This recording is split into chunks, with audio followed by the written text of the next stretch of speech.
गांव में अर्जुन नाम का गरीब लकड़हारा अपनी पत्नी मीरा के साथ रहता था। अजी सुनते हो, घर में चावल खत्म हो गए हैं, आटा भी थोड़ा ही बचा है। थोड़ी लकड़ियां बेच कर आओ तो खाने का इंतजाम हो जाएगा। मीरा, लकड़ियां काट कर तो मैंने रखी, लेकिन खरीदने वाला कोई नहीं। गांव वाले यही कहते हैं कि मुझसे खरीदने से अच्छा है वह खुद जंगल से ले आए। ऐसा लगता है कोई और काम ही सोचना पड़ेगा। लकड़ी काटकर अब गुजारा नहीं होगा। लेकिन हमारे पूर्वजों से हम यही काम करते आए हैं। आप कहाँ से नया काम ढूंढेंगे? मैंने थोड़ा धन जमा करके रखा था। हमारी शादी होने से पहले से मैं कुछ धन जमा कर रहा था, जिसे मैंने आज तक खर्च नहीं किया, ताकि जमींदार से खेत ले सकूं। मुझे लगता है अब खेती शुरू करनी होगी। जो खेत आप खरीदने की बात कर रहे हैं, वो खेत कभी हमारा ही हुआ करता था। आपको लगता है कि जमींदार हमें वह वापस दे देगा? पैसे के लिए वो कुछ भी कर सकता है। अगर मैं उसे पैसे दूंगा तो वह खेत वापस कर देगा। वो बहुत लालची इंसान है। वो सारी जमीन हमारी है, जिस पर वो बरसों से कब्जा करके बैठा है। अब क्या बताऊं मीरा, उस जमीन की वजह से बरसों पहले मैंने अपने पिता को खो दिया। जब मेरा जन्म हुआ तो मेरी माता का सर्ववास हो गया, और उसके बाद पिताजी बिल्कुल अकेले पड़ गए। उन्होंने मुझे पाल पोष कर बड़ा किया, लेकिन वह कर्ज में डूब गए। इस कर्ज से हमारी सारी जमीन ठाकुर राघव के पास चली गई। एक दिन मुखिया देवेंद्र ने खबर दी कि पिताजी को भूतिया कुएं ने मार डाला है। वो भूतिया कुआं क्या है? इस गांव हरिपुरा में घना जंगल है। तुम कभी उस तरफ नहीं गई? उस जंगल में एक बहुत बड़ा कुआं है। लोग कहते हैं कि उसमें से डरावनी आवाजें आती हैं। लोगों का मानना है कि उस कुएं में कोई भूत है जो इंसानों की जान ले लेता है। जो कोई भी उस कुएं के पास जाता है, वह भूत उसे अपनी तरफ खींच कुएं में धकेल देता है। मुखिया का कहना है कि मेरे पिताजी के साथ ऐसा ही हुआ था। मैं तो छोटा था मीरा। सुमन चाची ने मुझे पाल पोष कर बड़ा किया अपने बच्चों की तरह। उस मुखिया और ठाकुर राघव को एक बच्चे पर भी दया नहीं आई। कम से कम एक खेत तो वापस कर सकते थे। वो बहुत लालची इंसान है। थोड़ी थोड़ी करके गांव वालों की सारी जमीन उसने हड़प ली। वह चाहता है कि गांव वाले हमेशा उसके आगे हाथ फैलाएं।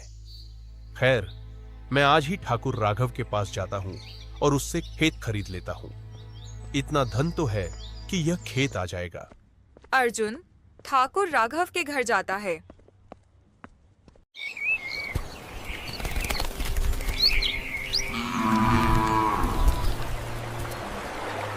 अरे आओ अर्जुन, आज मेरे घर कैसे आना हुआ? वैसे मैं तुम्हें बता दूं, लकड़ी की जरूरत नहीं है मुझे। मेरे नौकर जंगल से बहुत लकड़ी लेकर आए हैं। नहीं ठाकुर राघव, मैं लकड़ी बेचने नहीं आया हूं। मैं आपसे एक सौदा करने आया हूं, खेत खरीदने आया हूं। तेरे पास इतना पैसा है जो तू खेत खरीद सके? हैं? देख, मैं सस्ते सौदे नहीं करता।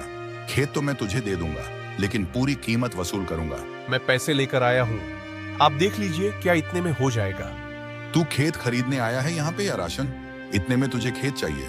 लेकिन मैंने आज तक यही सुना है, एक खेत की कीमत तो इतनी होती है। मैंने बरसों से यह पैसे इकट्ठे किए ताकि मैं अपना खेत खरीद सकूं। तेरा दिमाग फिर गया है क्या?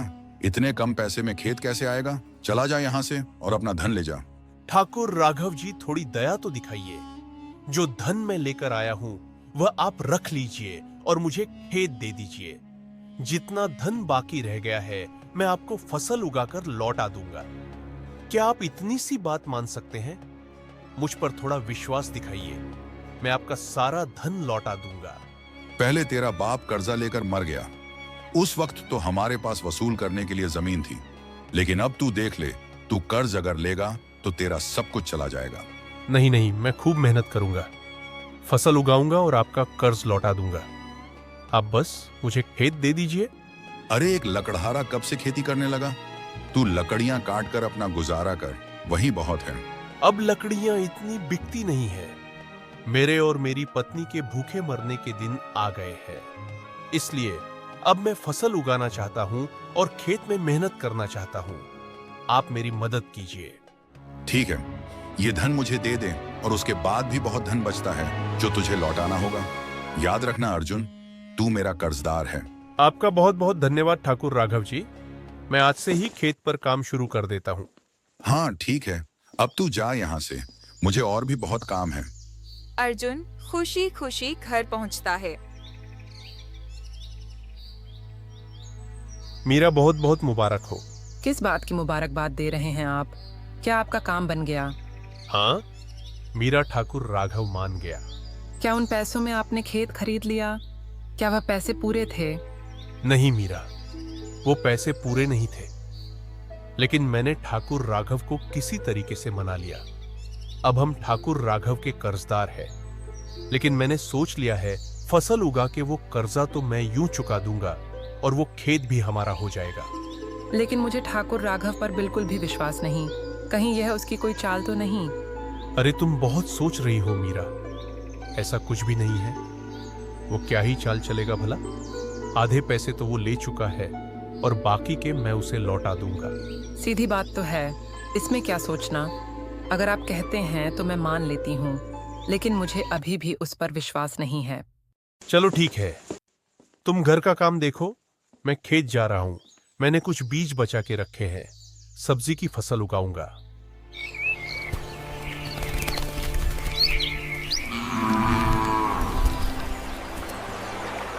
अर्जुन खेत में चला जाता है और खूब मेहनत करने लगता है। अब खरपतवार तो मैंने हटा दी, अब इस खेत को अच्छे से जोतता हूं, फिर इसमें बीज डाल देता हूं। जितनी जल्दी हो सके फसल उग जाएगी, मेरे लिए तो उतना ही अच्छा है। मैं इस फसल को अच्छी तरह से देखरेख करूंगा और ठाकुर राघव के कर्ज से मुक्त हो जाऊंगा। लगता है भगवान की भी यही मर्जी है, इसलिए तो मेरा काम इतनी जल्दी बन गया। अब जल्दी से खेत में मेहनत शुरू करता हूँ। अरे अर्जुन, तू इस खेत में क्या कर रहा है? यहाँ से बाहर आ जा, नहीं तो मुखिया देवेंद्र और ठाकुर राघव बहुत हल्ला करेंगे। अरे चाची, अब डरने की बात नहीं, मैंने ये खेत खरीद लिया। तेरे पास इतने पैसे कहाँ से आए जो तूने खेत खरीद लिया? अरे चाची, बरसों से पैसे इकट्ठा कर रहा था, उन्हीं से खेत खरीद लिया, लेकिन वह पैसे पूरे नहीं थे, इसलिए अभी ठाकुर राघव का कर्ज मुझ पर बाकी है। मैं बहुत जल्द उसे भी लौटा दूंगा, इसलिए तो खेत में जल्दी जल्दी काम कर रहा हूँ। बेटा, बरसों पहले तेरे पिताजी गोपाल ने भी ऐसा ही कर्ज लिया था। आज इस कर्ज की वजह से ही तुम्हारी सारी जमीन मुखिया देवेंद्र और ठाकुर राघव के पास है। बेटा, जिसने भी उनसे कर्ज लिया, आज तक कोई उनका कर्ज चुका नहीं पाया है। उनका ब्याज बढ़ता ही जाता है और गांव वालों की गरीबी के हिसाब से कोई उनके कर्ज से मुक्त नहीं हो सकता। आखिरकार तूने ऐसा क्यों कर दिया? नहीं चाची, इतना चिंता मत करो, सब ठीक हो जाएगा। मैं कर्ज लौटा दूंगा। ठाकुर राघव ने मुझसे अच्छे से बात की और उसने खेत भी बड़े प्यार से मुझे दिया और उसने कहा कि मैं कर्ज जल्दी ही बस लौटा दूं, और उसने कोई शर्त नहीं रखी। अरे चाची, तुम और मीरा बहुत सोचती हो, मुझे नहीं लगता कि ऐसा कुछ हुआ था। वह बात तो उस भूतिया कुएं की वजह से हुआ था। और चाची, तुम्हें याद है ना, मुखिया का खुद का बेटा विक्रम इस कुएं की वजह से मारा गया। उसकी लाश भी आज तक नहीं मिली। वह तो उस भूत का काम है। ठाकुर राघव और मुखिया ऐसा नहीं कर सकते। जितना भला तू उन दोनों को समझता है, उतने वो है नहीं। खैर, मैं चलती हूँ, तू अपने खेत में अच्छे से काम कर। सुमन, चाची चली जाती है और अर्जुन खेत में गेहूं के बीज डाल देता है। अब मैंने बीज तो डाल दिए हैं और मिट्टी अच्छे से मुलायम भी की है। अब घर की तरफ चलता हूँ। मेरी फसल अच्छे से उग जाएगी और सब बढ़िया होगा।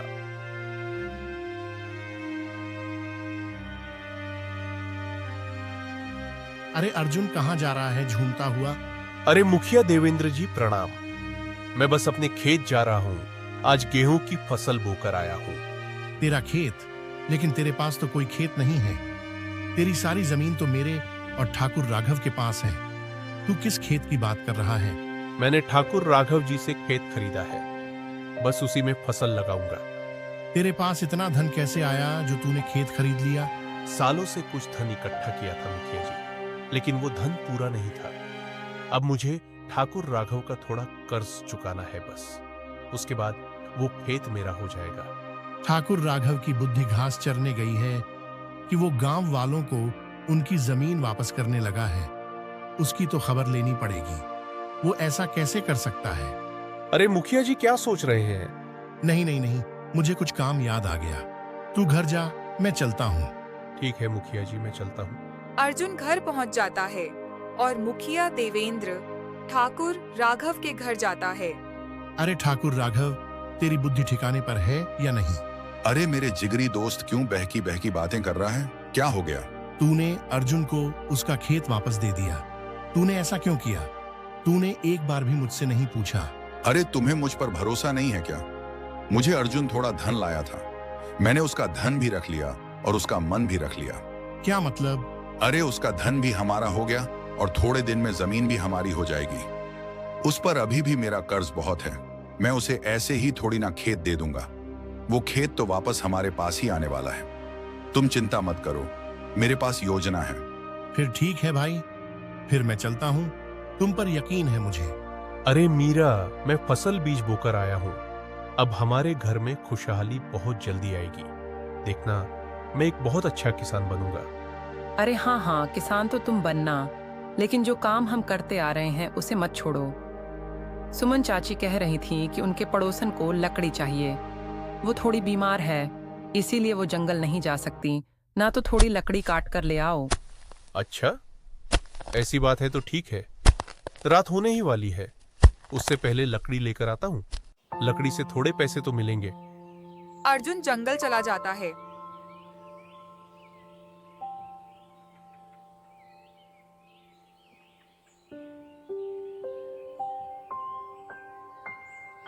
जब भी इस रास्ते से गुजरता हूँ पिताजी गोपाल की बहुत याद आती है। सबको लगता है मैं पिताजी को भूल गया, लेकिन मुझे आज भी उनकी बहुत याद आती है। वो मुझे बहुत प्यार करते थे। अब तो गांव वाले उनके बारे में भूल ही चुके हैं, लेकिन मैं कभी नहीं भूल सकता। यह रास्ता उस कुएं की तरफ जाता है जिस कुएं में मेरे पिताजी की जान गई थी। काश काश मैं उन्हें एक बार देख पाता तो कितना अच्छा होता। खैर, लकड़ी लेकर चलता हूं, लकड़ी बेचनी भी तो है।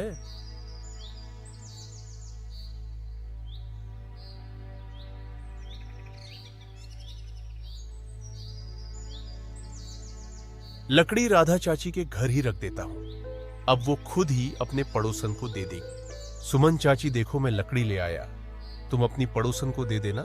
अरे अर्जुन, अपने पैसे भी लेकर जा, उसने पहले से ही मुझे दे रखे थे। तुम्हारा भला हो चाची, अब थोड़ा सा अनाज तो इसमें भी आ जाएगा।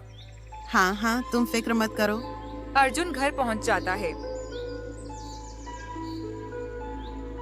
आओ आओ, आज आपने खूब काम किया है। मैंने खाना तैयार कर रखा है, आप बैठो और खाओ। वाह वाह, पत्नी हो तो ऐसी लाओ। मीरा, बड़ी भूख लगी है। आराम से खाओ। मीरा, आज मैं बहुत खुश हूँ। खेत भी मिल गया, मैंने फसल भी बो दी। हमारे अच्छे दिन आ जाएंगे, अब सब ठीक हो जाएगा। तुम अब रानी बनकर रहोगी। ख्वाब अच्छा है, लेकिन कहीं टूट ना जाए। अरे शुभ शुभ बोलो, कुछ ऐसा नहीं होगा। हमारी फसल अच्छे से उगेगी और हमारा कर्ज भी उतर जाएगा और हम भी अच्छे से कमाने खाने लगेंगे। चलो ठीक है, जैसा तुम कहो। अब थोड़ा आराम भी कर लो। कुछ दिन बीतते हैं और अर्जुन के खेत में फसल लहराने लगती है। देख रहे हो मुखिया देवेंद्र, अर्जुन के खेत में क्या खूब फसल उगी है। अब समय आ गया उसे याद दिलाने का कर्ज के बारे में। अपनी योजना पर काम करना शुरू कर दो। वो खेत वापस ले लो, नहीं तो वो गरीब लकड़हारा अब अमीर हो जाएगा, तुम्हें पता भी नहीं चलेगा। सुनो सुनो सुनो गांव वालों, धोखे की कहानी सुनो। क्या हो गया मुखिया जी? ठाकुर राघव जी, आप दोनों चिल्ला क्यों रहे हैं, वो भी अर्जुन के घर के बाहर? अरे सुमन, तुम्हें क्या बताएं, यह अर्जुन तो इतना बड़ा धोखेबाज निकला। हमारी इजाजत के बिना हमारे खेत पर फसल बो डाली, ऊपर से हमारा कर्जदार भी है। अरे मुखिया जी, आप ये कैसी बातें कर रहे हैं? मैंने पैसे दिए हैं और बाकी के पैसे देने वाला हूँ। कितना झूठा इंसान है तू। कोई गवाह है तेरे पास? तूने पैसे दिए नहीं, तूने उस दिन मुझसे पैसे लिए थे और इतना सारा कर्ज लेकर उसके बाद तू मेरे ही खेत पर फसल बो रहा है। वो खेत हमारा है और वह फसल भी समझा। अब गांव वालों के पास झूठी कहानी बना रहा है कि तूने वो खेत खरीदा है। तू तो मुझसे पैसे उधार लेकर आया था, क्योंकि तेरे घर में खाने को कुछ भी नहीं बचा था। मुझे वो पैसे लौटाने होंगे तुझे। वो खेत पहले ही से मेरा है। ठाकुर राघव जी, आप क्या कहानी बना रहे हैं? मैंने आपसे कब पैसे लिए? मैं तो आपको खेत के पैसे देकर आया था। ये हमारी बात हुई थी। फसल उगने के बाद मैं सारा कर्जा वापस कर दूंगा। देखो देखो, ये कितना झूठ बोल रहा है। गांव के एक इज्जतदार आदमी को झूठा ठहराने की कोशिश कर रहा है। मैं छोड़ूंगा नहीं तुझे। गांव वालों इसे खूब मारो। नहीं नहीं, मेरे पति को छोड़ दो, ऐसा मत करो।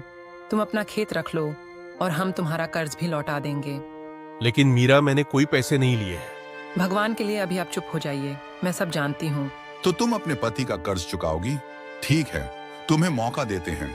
तुम मेरे और मुखिया देवेंद्र के घर नौकरानी बनोगी, घर का सारा काम करोगी, साफ सफाई करोगी, हमारे लिए खाना बनाओगी, और यह सब काम हो जाए तभी तुम घर लौटोगी।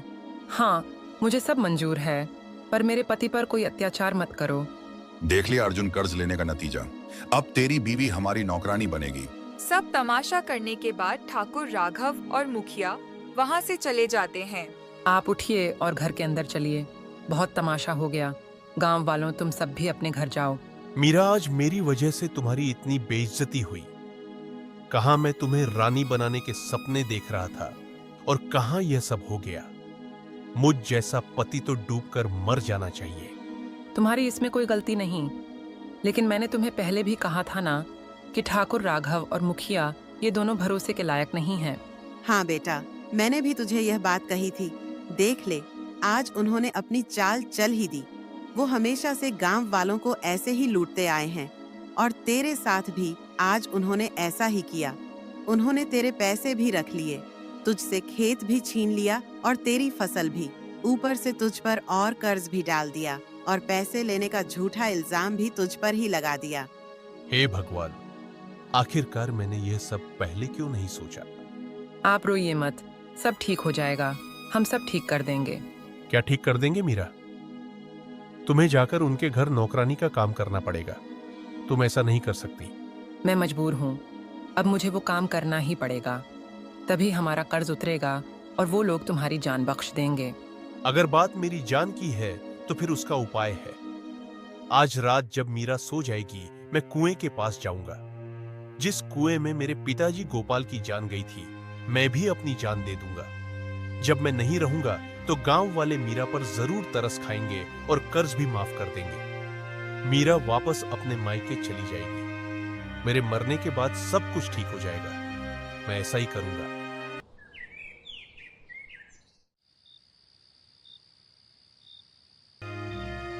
रात होती है। मीरा के सोते ही अर्जुन कुएं की तरफ चला जाता है। जीते जी मैं पिताजी के साथ तो नहीं रह पाया, लेकिन अब हमारी मृत्यु एक ही जगह पर होगी। हम दोनों शायद मरने के बाद साथ रहेंगे। मीरा के पिताजी उसे संभाल ही लेंगे। जब तक मैं जिंदा रहूंगा, मीरा मेरी वजह से मुखिया देवेंद्र और ठाकुर राघव की गुलामी करती रहेगी। लेकिन मेरे जाने से सारी समस्याओं का हल हो जाएगा। मैं उस कुएं के पास पहुंच गया हूं। कुआं आज मुझे भी खा ले। मुझे अब यह जीवन नहीं चाहिए। मैं थक गया हूं। गरीबी और कर्ज के बोझ से मेरी सांसें वैसे ही रुक रही हैं। तेरा भोजन बन जाऊंगा तो अच्छा होगा। तुम्हें किसने कहा? मैं इंसानों को खाता हूँ। तुम सच में बोलते हो? हाँ हाँ, मैं बोलता हूँ।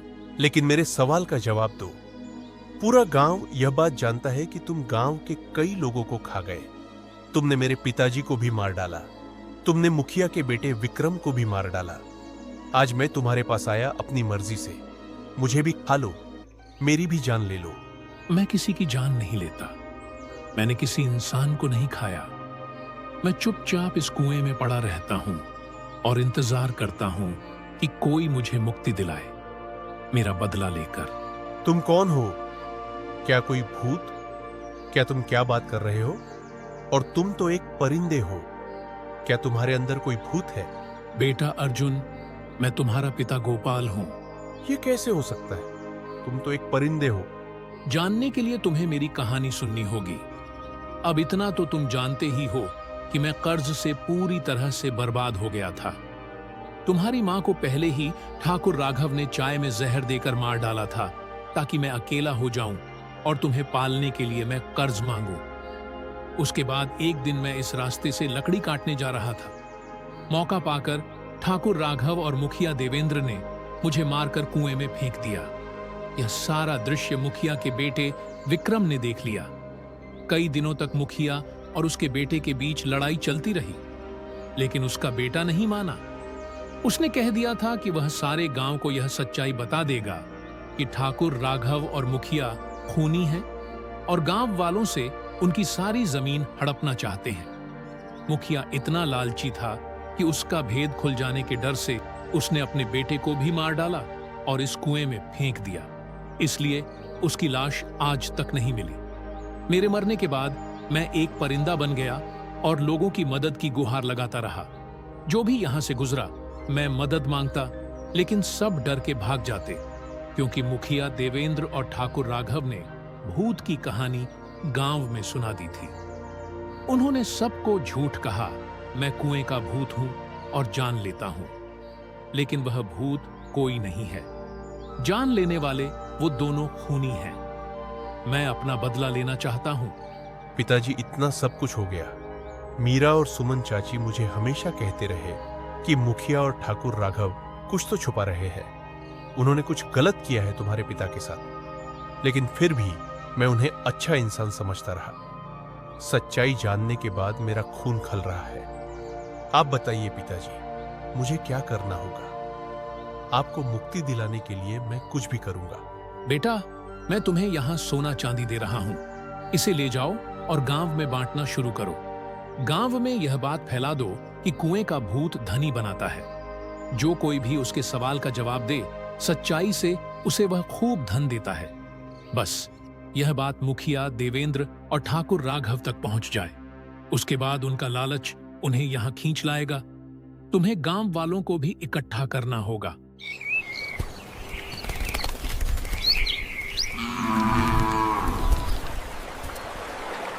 अर्जुन पूरे गांव में बात फैला देता है और ठाकुर राघव व मुखिया देवेंद्र को भी कुएं वाली बात पता चल जाती है।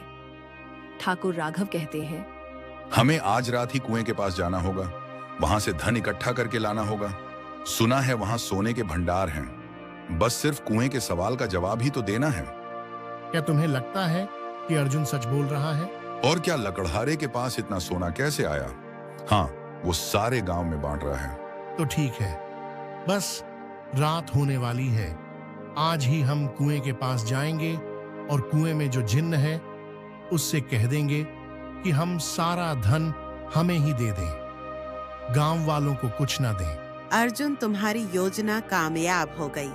रात होते ही मुखिया देवेंद्र और ठाकुर राघव कुएं के पास जाने वाले हैं। तो हम एक काम करते हैं, गांव वालों को बता देते हैं और कुएं के पास इकट्ठा होने के लिए कह देते हैं। आज इन दोनों की असलियत सब देखेंगे। जब से अर्जुन ने मुझे सब सच बताया है, तब से मेरी नफरत उन दोनों के लिए और भी बढ़ गई है। मैं पूरे गांव में यह बात फैला देता हूं कि आज रात को कुएं के पास इकट्ठा होना है। मुझे अनाथ करने वालों को आज सजा मिलकर रहेगी।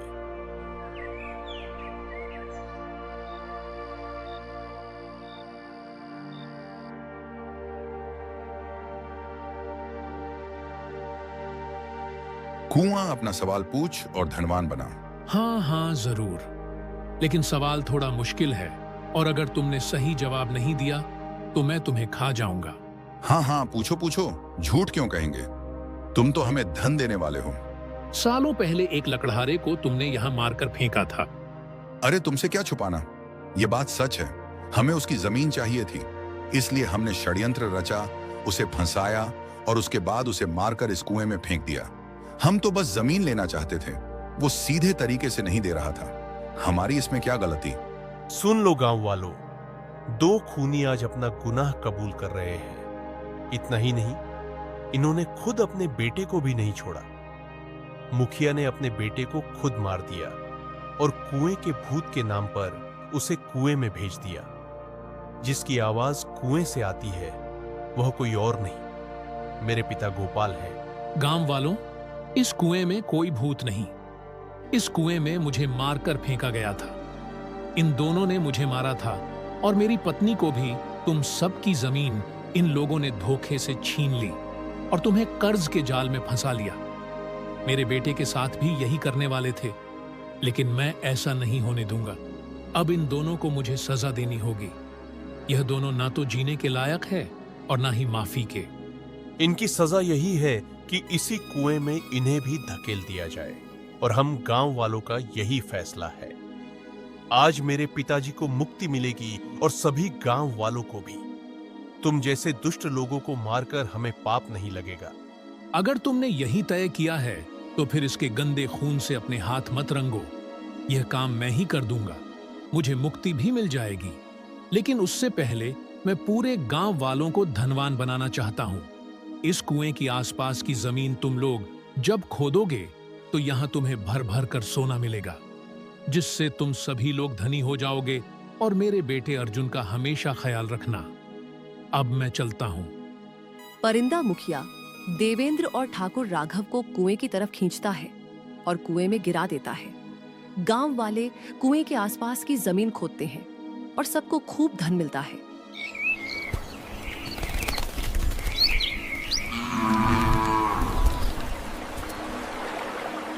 गांव वाले अर्जुन को गांव का मुखिया बना देते हैं। अर्जुन के पिता गोपाल की एक मूर्ति गांव में लगाई जाती है, जिसकी सभी लोग पूजा करते हैं।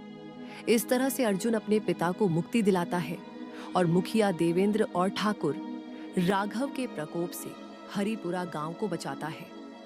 कहानी पसंद आई हो तो वीडियो को लाइक करें, कमेंट करें, शेयर करें और चैनल को सब्सक्राइब कर दें